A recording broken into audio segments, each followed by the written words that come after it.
একজন মেয়ের সাথে সম্পর্ক থাকে, যতদিন পর্যন্ত সম্পর্ক থাকে খুবই ভালো, যখন সম্পর্ক নষ্ট হয়ে যায় অমনি গিয়ে সেই মেয়ে ধর্ষণের মামলা আটে। এই সমস্ত ফাইজলামি চলতে পারে না, চলতে দেওয়া হবে না। বিএনপির আমলে ধর্ষণ হয়েছে, জাতীয় পার্টির আমলে ধর্ষণ হয়েছে, বিগত সরকারগুলির আমলে ধর্ষণ হয়েছে। এরা ধর্ষণকে প্রতিরোধ করতে পারবে না, বরং এমন এক সরকার বসাতে হবে যারা ধর্ষণ করে না এবং ধর্ষণের প্রতিবাদ করবে, ধর্ষণকে বন্ধ করবে।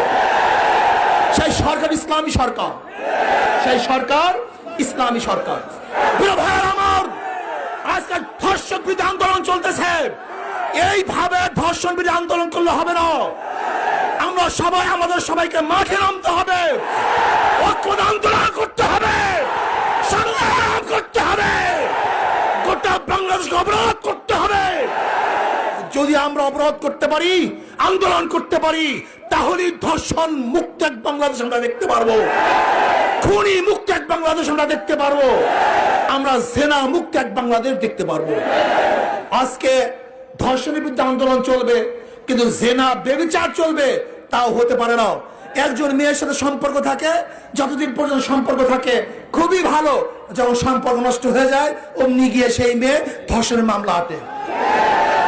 এই সমস্ত ফাইজলামি চলতে পারে না, চলতে দেওয়া হবে না। কাজে ধর্ষণ বন্ধ করুন, জেনা ব্যবচার বন্ধ করুন, খুন বন্ধ করুন এবং সন্ত্রাস বন্ধ করুন। আর দ্রব্যমূল্যের যে ঊর্ধ্বগতি চলতেছে, এইভাবে একটা দেশ চলতে পারে না।